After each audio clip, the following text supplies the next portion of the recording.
Hello बच्चों, आज के लेक्चर में हम पढ़ेंगे ऑप्टिकल आइसोमेरिज्म। देखो, ऑप्टिकल आइसोमेरिज्म क्या होती है, या फिर आइसोमेरिज्म से वर्ड आता है आइसोमर। ऑप्टिकल आइसोमर्स कहाँ पे मिलते हैं, कौन कौन से ऑप्टिकल आइसोमर्स होते हैं। तो इसके लिए सबसे पहले तो बता रहे हैं ऑप्टिकल आइसोमर्स के लिए क्या कंडीशन होती है। ऑप्टिकल आइसोमर्स, कौन से कंपाउंड आपस में ऑप्टिकल आइसोमर होंगे। देखो, ऐसे कंपाउंड जिनका मॉलिक्यूलर फॉर्मूला सेम होता है। डेफिनेशन बताइए, टू और more than two compound which have same molecular formula, structural formula and same chemical and physical properties but different behaviour against plane polarised light are known as optical isomers and phenomena is known as optical isomerism. देखिए, optical isomerism के लिए आपको क्या बताया, same molecular formula, same molecular formula,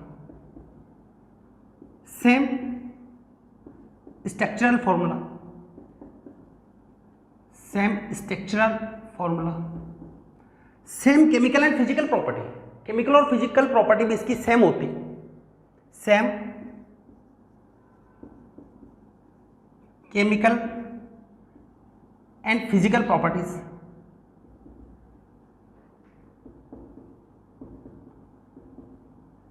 but different behaviour against plane polarised light. Plane polarised light है, उसके against behaviour different होता है। डिफरेंट बिहेवियर अगेंस्ट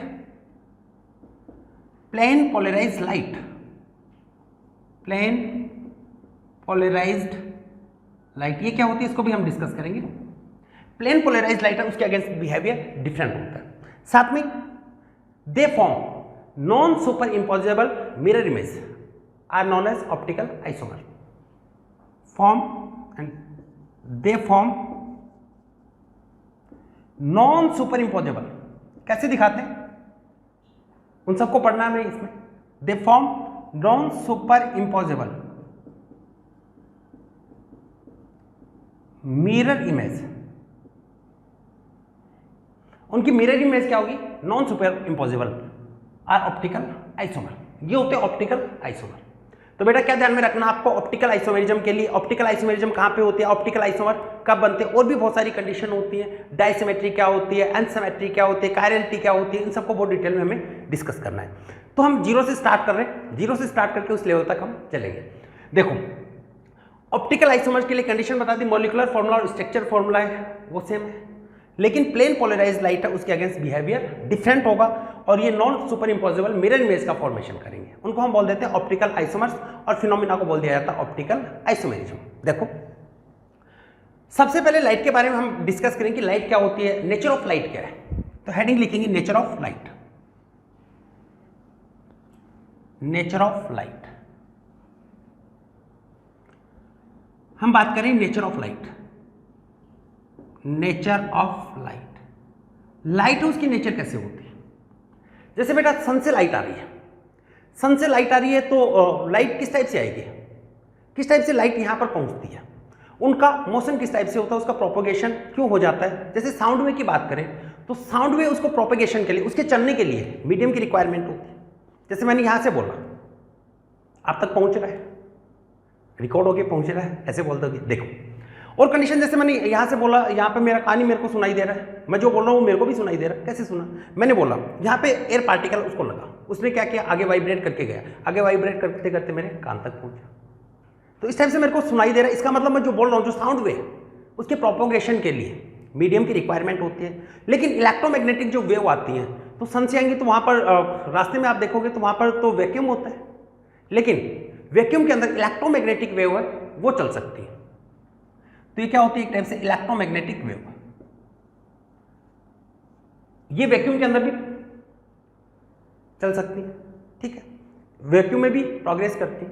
अब देखो, ये एक प्लेन पोलराइज्ड लाइट आ रही है, उसमें इलेक्ट्रिक फील्ड और मैग्नेटिक फील्ड की बात करें तो जो प्रोपोगेट होती है वो इलेक्ट्रिक फील्ड है उसके परपेंडिकुलर चलता है। जैसे इस डायरेक्शन में चलेगी वो इस डायरेक्शन में भी होती है, इस डायरेक्शन में भी जाएगी, ऐसे परपेंडिकुलर जाती है सभी डायरेक्शन में ऐसे। इसको हम ऑर्डिनरी लाइट भी बोल देते हैं। ये क्या होती है, ऑर्डिनरी लाइट, ये होती है ऑर्डिनरी लाइट। ठीक है, इस टाइप से प्रोपोगेशन होती है। अब हम यहां पे इसके रास्ते में लगा देते हैं पोलराइजर। पोलराइजर क्या करता है, इस लाइट को एक पर्टिकुलर डायरेक्शन में शिफ्ट कर देता है, यानी एक ही प्लेन के अंदर उसको रखता है, सभी प्लेन में नहीं जाएगा। पोलराइजर क्या करता है, उसको एक ही डायरेक्शन के अंदर पोलराइज कर देता है। ठीक है, जैसे मैंने यहां पे लगाया पोलराइजर, जैसे निकॉल प्रिज्म होता है, पोलराइजर होता है कैल्शियम कार्बोनेट, इससे फॉर्म होता है। जैसे मैंने यहां पे लगाया निकॉल प्रिज्म, ये होता है आपका निकॉल प्रिज्म। तो ये इसकी जो पोलराइज लाइट है इसको कट कर देता है एक पर्टिकुलर डायरेक्शन में। जब ये इससे पास होगी तो इसको पोलराइज कर देता है एक पर्टिकुलर डायरेक्शन में, एक ही डायरेक्शन में रहती है, अब सभी डायरेक्शन में नहीं रहेगी, एक ही डायरेक्शन में इसको ये कट कर देता है। और ये वाली जो लाइट होती है, ये जो आपकी लाइट होगी, इस लाइट को बोल देते हैं पीपीएल, प्लेन पोलराइज लाइट। तो सबसे पहले आपको ये बताया था, मैंने वर्ड काम में लिया था, प्लेन पोलराइज लाइट है, उसके अगेंस्ट बिहेवियर डिफरेंट होता है। तो प्लेन पोलराइज लाइट क्या होती है उसके बारे में बताया। ऑर्डिनरी लाइट है वो प्लेन पोलराइज में कैसे शिफ्ट होती है, दोनों के बीच में क्या डिफरेंस होता है। तो जो ऑर्डिनरी लाइट आती है, जो सन से लाइट आ रही है, वो तो सभी डायरेक्शन में, सभी प्लेन के अंदर होती है। ठीक है, जिधर भी प्रोपोगेट करती है वो, तो उसका इलेक्ट्रिक फील्ड उसके परपेंडिकुलर होगा, सभी डायरेक्शन में होगा। लेकिन जब पोलराइजर लगा दोगे, पोलराइजर क्या करता है, उसको एक पर्टिकुलर प्लेन के अंदर उसको कट कर देता है। एनी कोई भी प्लेन हो सकता है, लेकिन एक ही प्लेन के अंदर उसको कट कर देगा। और अब जो ये लाइट बनेगी इसको बोल देते हैं प्लेन पोलराइज लाइट, एक ही डायरेक्शन में ऐसे पैरेलल। ठीक है, तो ये होता है पोलराइजर। आगे देखो, अब आपको बात करें कि ऑप्टिकली एक्टिव सबस्टेंस कौन से होते हैं। ऑप्टिकली एक्टिव सबस्टेंस बेटा वो सबस्टेंस होते हैं जो प्लेन पोलराइज लाइट है उसको रोटेट कर देते हैं, एक पर्टिकुलर डायरेक्शन में रोटेट करते हैं। क्लॉकवाइज रोटेट कर सकते हैं, फिर एंटी क्लॉकवाइज है, इसको रोटेट कर देते हैं। देखिएगा, इसको नोट कीजिएगा, उसके बाद में बता रहे optically active substance.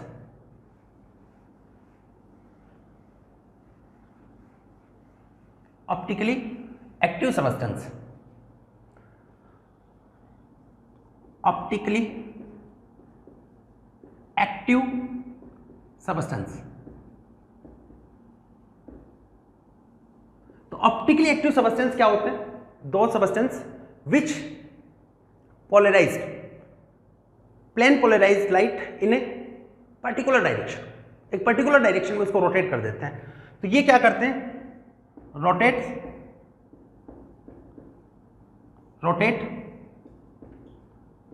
Plane polarise light in a particular direction,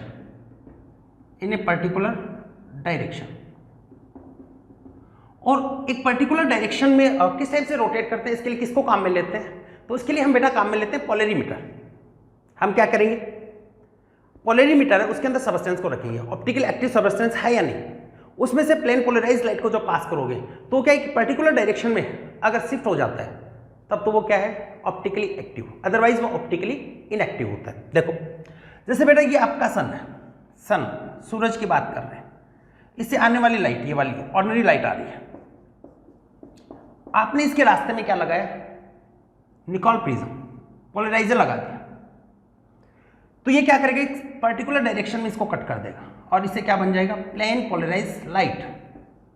ये आपकी बन गई प्लेन पोलराइज लाइट, ये बन गया पीपीएल, प्लेन पोलराइज लाइट। अब यहां पर एक सबस्टेंस आपने रखा, ये हो गया आपका पोलरीमीटर, इसके अंदर आपने एक सबस्टेंस को रखा ऑप्टिकल एक्टिव पोलरीमीटर में, ये होता पोलरीमीटर, ये इसकी कोई लेंथ है, ये सब हम डिस्कस करेंगे। अब देखो इससे जब इस लाइट को हम पास करते हैं, पोलरीमीटर से पास करते हैं, और अगर ये ऑप्टिकल एक्टिव सबस्टेंस है तो ये प्लेन पोलराइज लाइट है उसको या तो क्लॉकवाइज शिफ्ट कर देगा या फिर एंटी क्लॉकवाइज शिफ्ट कर देगा, और वहां पर ऑप्टिकली इनएक्टिव सबस्टेंस है तो वो ये वाली लाइट है ये अनअफेक्टेड रहेगी।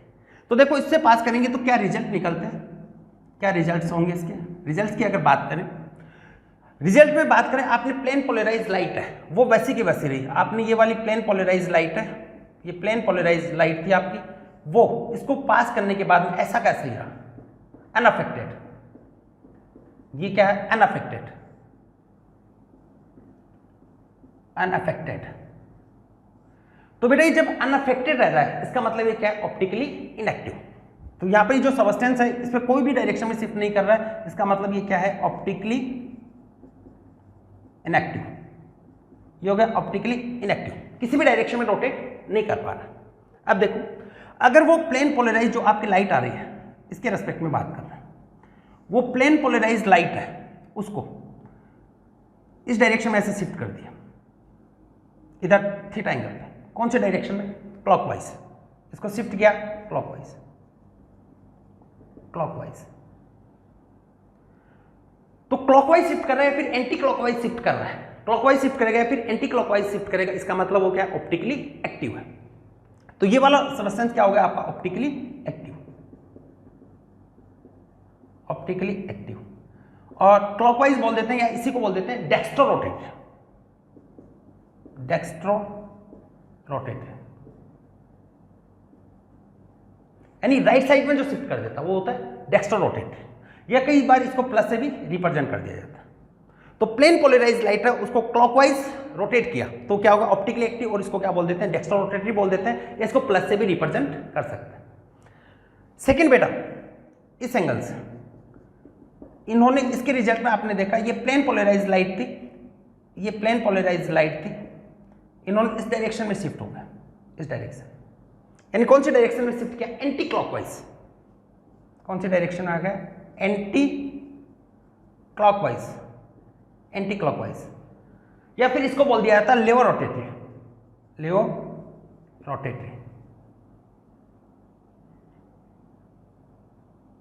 लियो रोटेटरी, या इसको नेगेटिव से भी रिप्रेजेंट करते हैं। तो ये वाला भी क्या होगा, ऑप्टिकली एक्टिव। तो ये हो गया ऑप्टिकली एक्टिव। तो ऑप्टिकली एक्टिव सबस्टेंस क्या होते हैं, जो प्लेन पोलराइज लाइट है उसको डेक्स्ट्रो रोटेटरी या फिर लियो रोटेटरी शिफ्ट कर देते हैं, उसको हम बोल देते हैं ऑप्टिकली एक्टिव सबस्टेंस।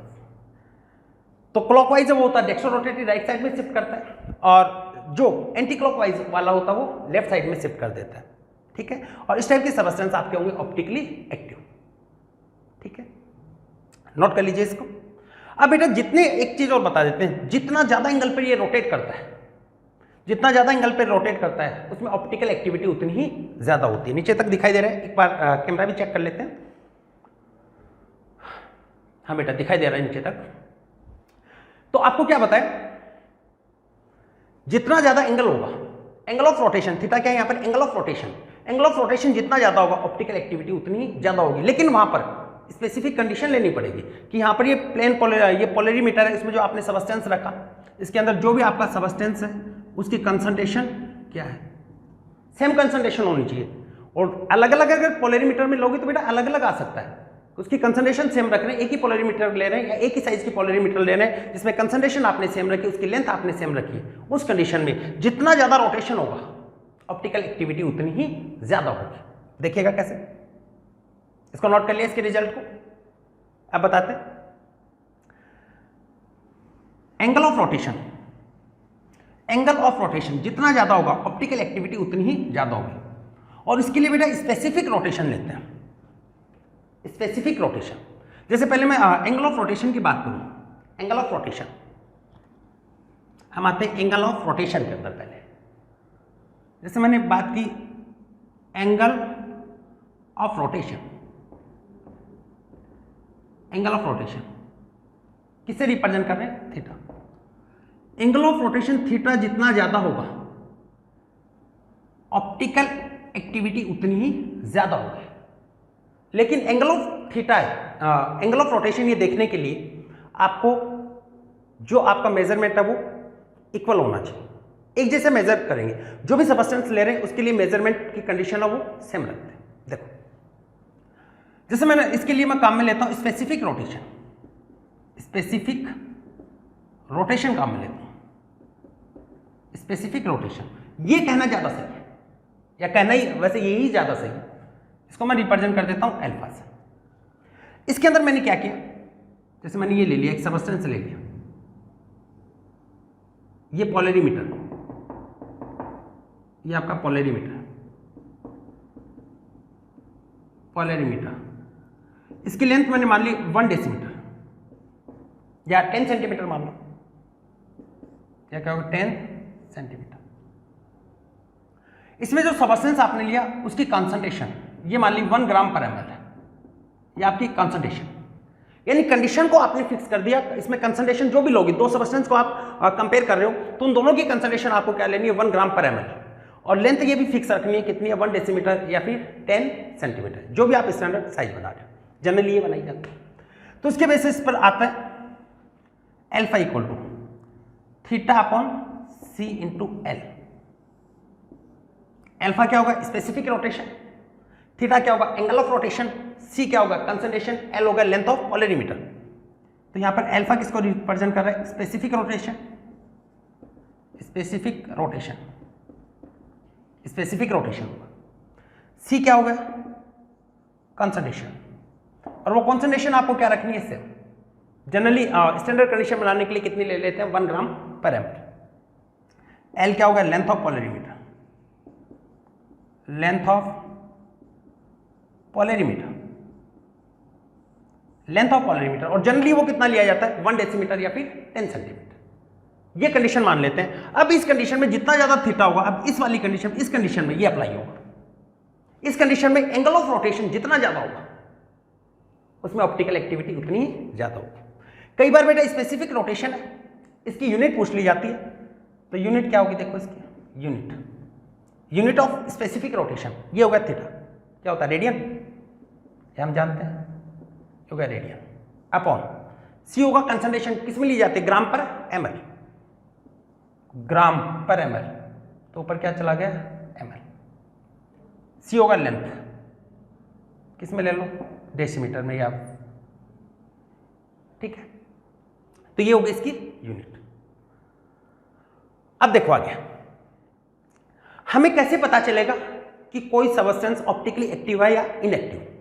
क्या करो, पोलरीमीटर में उसको डालो, वो पोलरीमीटर के अंदर हम देख रहे हैं, वो पोलरीमीटर में अगर सब्सटेंस है उसको ऐसे रोटेट कर रहा है क्लॉकवाइज और एंटी क्लॉकवाइज, ऐसे रोटेशन आप दे रहा है, इसका मतलब वो ऑप्टिकली एक्टिव है, और उस पर कोई फर्क नहीं पड़ रहा, इसका मतलब ऑप्टिकली इनएक्टिव है। ये तो हम लेबोरेटरी में कर सकते हैं, लेकिन हमारे नीट में या फिर जेई में आप पेपर देने जाओगे तो वहाँ पे ऐसा तो है नहीं कि पोलरीमीटर साथ लेके जाओगे कि क्वेश्चन आएगा मैं पोलरीमीटर में उस सब्सटेंस को डाल के देखूंगा, ऐसा तो होगा नहीं।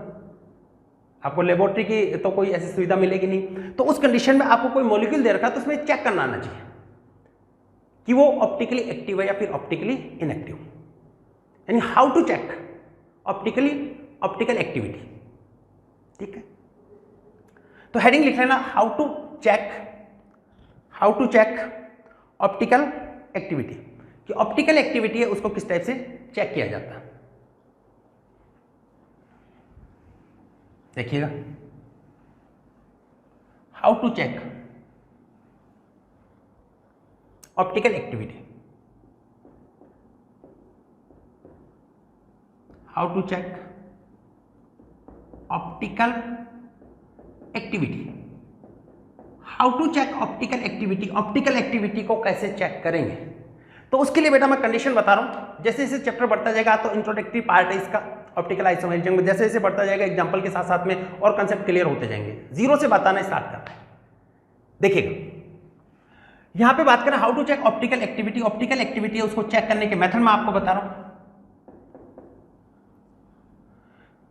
पहला बताने का जो मॉलिक्यूल होता है वो क्या होना चाहिए डायसिमेट्रिक, कैसा होना चाहिए डायसिमेट्रिक, मैं अनसिमेट्रिक नहीं बोल रहा हूं, मैं यहां पे क्या बोल रहा हूं डायसिमेट्रिक। बहुत सी बुक्स में अनसिमेट्रिक भी लिखा है, कुछ डिफरेंस आ जाता है, इसलिए मैं यहां पे सिर्फ क्या लिख रहा हूं डायसिमेट्रिक लिख रहा हूं। यहां पे ये 100% सही है, इसमें कोई किसी भी टाइप की गलती नहीं होगी आपकी, उसमें होने का चांस है, वहां पे भी बताएंगे क्या गलती हो सकती है क्या चांस है, वो सब हम पढ़ेंगे।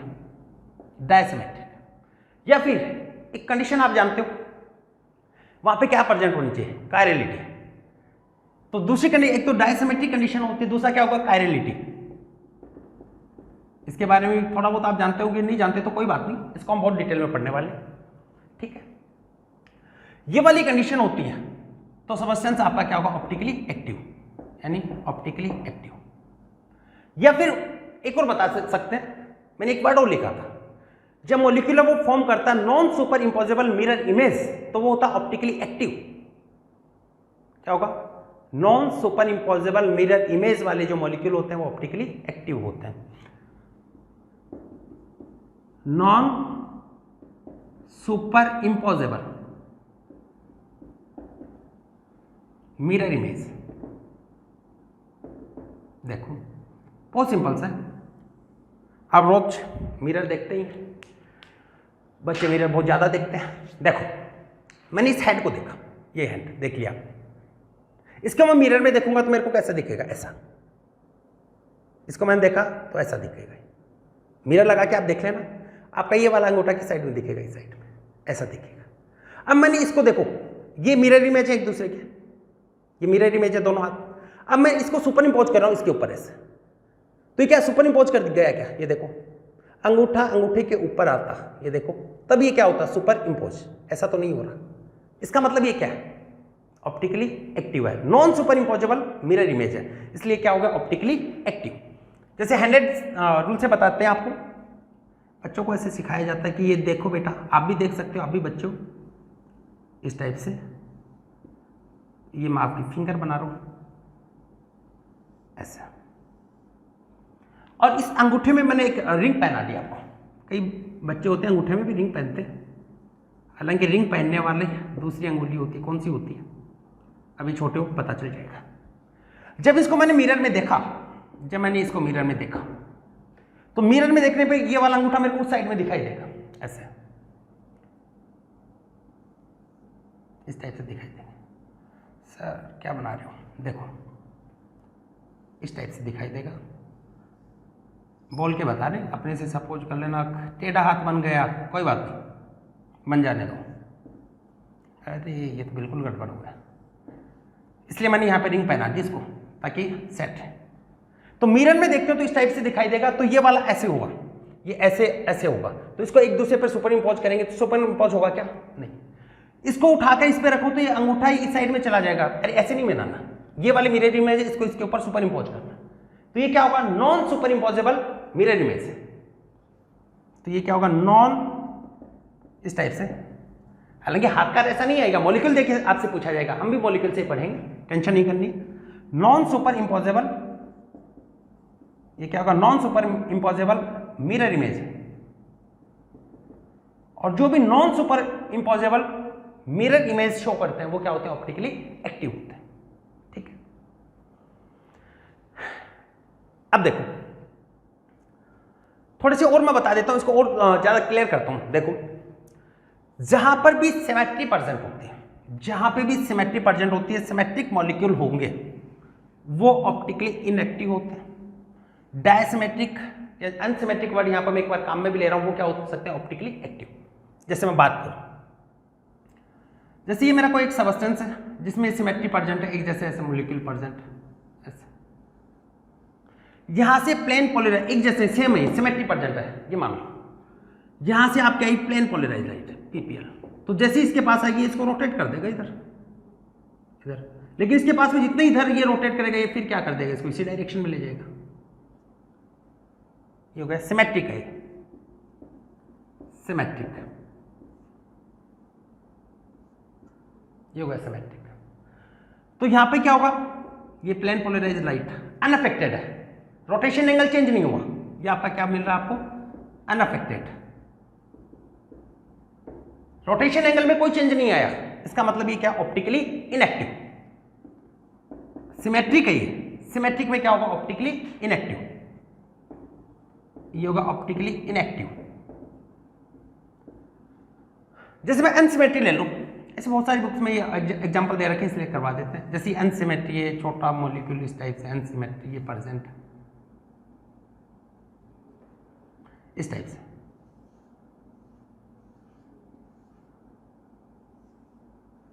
ऐसे प्रेजेंट कोई मॉलिक्यूल, यहां से प्लेन पोलराइज लाइट आ रही है, प्लेन पोलराइज लाइट पीपीएल है, प्लेन पोलराइज है, तो ये इसका एंगल को चेंज करेगी, ये फिर इस एंगल को चेंज करेगी। अब सेम होता तो फिर से उसी डायरेक्शन में कर देता, जितना इधर रोटेट होता उतना ही उधर कर देता, तो अनअफेक्टेड रहता है। यहां पे तो क्या होगा, थोड़ा चेंज आएगा, तो यहां पे एंगल ऑफ रोटेशन है वो चेंज होगा, एंगल ऑफ रोटेशन है वो आपका क्या हो रहा है, चेंज, ये थीटा, एंगल ऑफ रोटेशन है वो चेंज हो रहा है, थीटा चेंज हो रहा है, आपके डिफरेंट मिल रहा है, इसका मतलब वो क्या है, ऑप्टिकली एक्टिव, ऑप्टिकली एक्टिव है, ये होगा ऑप्टिकली एक्टिव। तो हैंड रूल से या फिर सिमेट्री अनसिमेट्री टाइप से बना के दे सकते हैं। ये तो सिर्फ बेटा छोटे बच्चों को समझाने का है, आप भी छोटे हैं हालांकि। हम मॉलिक्यूल से स्टार्ट करते हैं, मॉलिक्यूल से स्टार्ट करें। जैसे हम एग्जांपल ले रहे हैं लैक्टिक एसिड का, इसको नोट कर लीजिए। लैक्टिक एसिड है, इससे स्टार्ट करेंगे कि लैक्टिक एसिड है वो ऑप्टिकली एक्टिव है या फिर ऑप्टिकली इनएक्टिव है। नोट कर लिया, इसको मिटा दें। इंट्रोडक्टरी पार्ट है बेटा, बस समझने की कोशिश करना क्या बताना चाह रहे हैं। जैसे मैंने एग्जांपल लिया लैक्टिक एसिड, ये होता है लैक्टिक एसिड, ये होता है लैक्टिक एसिड, ये होगा OH और इधर होता है CH3। आईपीसी नाम देखोगे क्या होगा 1 2 3, क्या होगा प्रोपेन, 2 पोजीशन पर हाइड्रोक्सी है तो 2 hydroxy propane 1 oic acid, 2 hydroxy propane 1 oic acid. अब इसमें देखो, इसको मिरर इमेज में देखते हैं, मिरर इमेज बनाते हैं इसके। देखो रियल कंसेप्ट क्या होता है और आप क्या समझते हैं, उसमें क्या डिफरेंस होता है, उनको हम पूरा डिटेल में बताएंगे। देखिएगा यहाँ पे बेटा मैंने इसको इस मिरर में देखा, इस मिरर में देखा तो ये तो इधर ही दिखा देगा इसको। वैसे बेटा वेज और डे से रिप्रेजेंट करना चाहिए, लेकिन इंट्रोडक्टरी पार्ट में एक बार सिंपल बता रहा हूँ, आगे बहुत डिटेल में इसको मैं बताऊंगा। आपके माइंड में सेट करना चाह रहा हूँ कि आप कहाँ गलती कर सकते हो। ठीक है, देखो ये COOH, ये हो गया आपका OH। मिरर में देखोगे तो H इधर दिखाई देगा, ये वाला CH3 इधर दिखाई देगा, ये चेंज हो जाएंगे आपस। ऐसा ही होता है ना, इधर H होगा, इधर क्या होगा CH3। अब इसको उठाकर इसके ऊपर रखो, COOH कवर कर लेगा, OH है वो OH को कवर कर लेगा। इसको उठा के इस पे रखा तो CH3 के ऊपर तो हाइड्रोजन आ गया और इस H पे क्या आ गया CH3, तो ये तो सुपर इंपोज नहीं हुआ ना। CH3 पे CH3 आता तब सुपर इंपोज होता है। इसका मतलब क्या है, non superimposable mirror image है, और non superimposable mirror image होती है वो ऑप्टिकली एक्टिव होती है। ठीक है, ये लाइट को है तो डेक्स्ट्रो रोटेटिव हो जाएगा, इसको डेक्स्ट्रो मानोगे तो वो क्या होगा ड्यूओ रोटेटिव। ठीक है, देखो लेकिन रियल में देखो क्या करते हैं, ऐसे बुक्स में बता देते हैं और ऐसे 2D के अंदर बता देते हैं। 3D में रियल में क्या होता है, देखो इसका 180 डिग्री इस पर रोटेट किया जाता है, 180 डिग्री पे रोटेशन। ऐसे मिरर ऐसे बनाने के बाद में 180 डिग्री पर रोटेट करोगे, इसको रोटेट करोगे तो देखो ये COOH है, ये तो यहाँ पे आ जाएगा, OH है। समझने की कोशिश करना बेटा एक बार, देखो क्या बताना चाह रहे हैं। इसको रोटेट किया, COOH यहाँ पे आ गया, OH इस वाली पोजीशन पे चला गया। फिर देखो 180 पे रोटेट किया, ये वाला ये से रोटेट किया तो H इधर आएगा, CH3 इधर जाएगा। यानी 180 पे रोटेट करोगे तो ऐसा दिखाई देगा ना, ऐसे OH इधर क्या COOH, इसको रोटेट किया H CH3। रियल में ऐसा बना कि फिर सुपर इंपोज किया जाता है 180 के रोटेशन से। तो इसके ऊपर सुपर इंपोज करो, H को कवर कर लेता है, CH3 को कवर कर लेता है, COOH के किसके ऊपर आता है OH पे, और ये OH किस पे आएगा COOH। अभी भी non superimposable mirror image है। ठीक है ना, 180 रियल में देखना किससे जाता है 180 से, लेकिन बुक्स में जनरली ऐसे बता दिया जाता है डायरेक्ट। हम अलग कंसेप्ट से इसको जैसे से एग्जांपल करते जाएंगे, अलग कंसेप्ट से बताएंगे, माइंड में सेट कर देंगे कि किस टाइप से रियल में ऑप्टिकल एक्टिविटी देखी जाती है। और एक बात और बताएं बेटा, बच्चे जो जनरली डरते हैं वो जनरली डरते हैं ऑप्टिकल आइसोमेरिज्म से ही, बाकी तो उनको डर नहीं लगता है। इसमें थोड़ा सा 3D में सोचना पड़ता है। ये वाला घुमा के देखेंगे तो 3D स्ट्रक्चर होगी, और यहां पर ये वाला क्या बन रहा है non superimposable, non superimposable mirror image है। और जो non superimposable mirror image होती है वो ऑप्टिकली एक्टिव होती है। तो ये क्या होता है आपस में ऑप्टिकली एक्टिव कंपाउंड। क्लियर हो गया? ठीक है, तो ये था बेटा आपका इंट्रोडक्शन वाला पार्ट, जिसमें आपको क्या ध्यान में रखना है कि ऑप्टिकल एक्टिव सब्सटेंस कौन से होते हैं, ऑप्टिकल आइसोमर कौन से होते हैं, जहां पर मॉलिक्यूलर फॉर्मूला, स्ट्रक्चर फॉर्मूला ये सब सेम होते हैं। डिफरेंट किसमें होता है against plane polarised light. Chemical और फिजिकल प्रॉपर्टी भी सेम होते हैं, हालांकि कुछ जगह एक्सेप्शन आता है। ये बोल दो कि ऑप्टिकल एक्टिव के साथ में रिएक्ट करता है, उस कंडीशन में आता है जिसको हम डिटेल में पढ़ाने वाले हैं। इंट्रोडक्शन में माइंड में क्या सेट करना वो बताया, क्या सेट करना है, प्लेन पोलराइज्ड लाइट के अगेंस्ट बिहेवियर डिफरेंट होता है। दूसरा non superimposable mirror image का फॉर्मेशन होता है। ठीक है, नोट कर लीजिए इसको। तो ये था आपका इंट्रोडक्टरी पार्ट। मिलते हैं नेक्स्ट लेक्चर में। All the very best.